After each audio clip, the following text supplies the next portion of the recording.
We all know games that are great on console don't always perform well when relocated to handheld.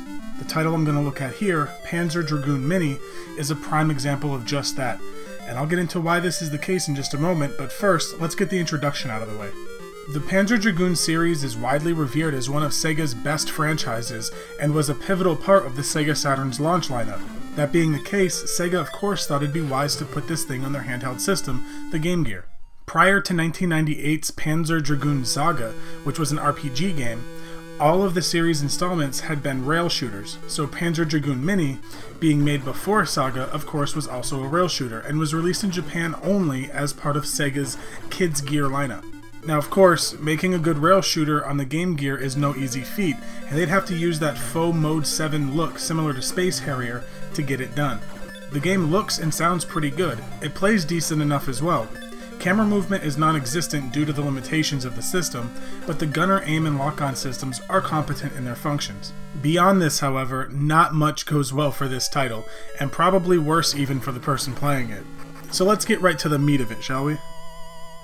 The first thing I noticed is how short the game is. There's just 5 levels, each lasting about 5 minutes, so in total, the game runs about 25 minutes if I'm counting that correctly. Now, this wouldn't be a problem if the game had some kind of replayability, but replayability is something this game has none of, and it's hard to figure out why.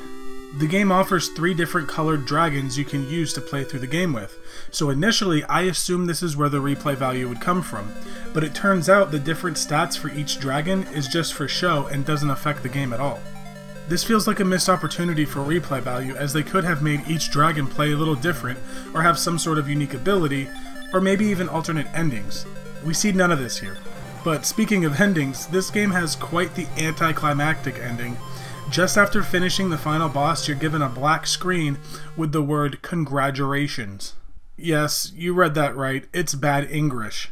I think the first time I played through and hit this screen, I just kinda sat there unsure what to do or say, like, I had just beaten the game and this is it? Okay. It's hard to figure out why they'd use English in the first place in a Japan-only game, but if you're gonna use it, I mean, come on, it's not like you had to tell a story, you only had to get one word right. Another thing about this game that feels like a missed opportunity is the lack of a scoring system. It would have been a simple addition that again could have given some replay value, right? It's an on-the-go rail shooter. Rack up points for blasting through waves of enemies. The next time you play, you try to better your score.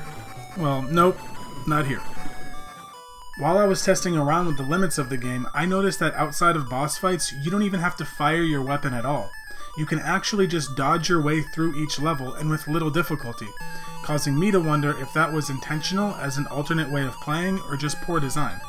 I would not be surprised if it was the latter. Look, I know I'm being hard on this game, but I really don't like it when a company allows for a crappy, underbaked game to get put out on shelves with a great name on it. It's deceiving and shameful, especially when it's made by a first-party developer. I'm not sure how much this sold for when it was new or how much it sells for now, I didn't bother to look, but I wouldn't even want this game for free, to be completely honest. You play it for 20 to 30 minutes and have a subpar experience, and then never have a reason to pick it up again. I highly recommend playing Panzer Dragoon on Saturn, but do not under any circumstances think that this title is a representation of that, because it isn't. And I know I compared this game's look to Space Harrier earlier, I meant no disrespect to that game. Space Harrier is good, this is bad. Avoid this game, and I'll congratulate you myself for having saved 30 minutes of your life, and maybe a few coins as well.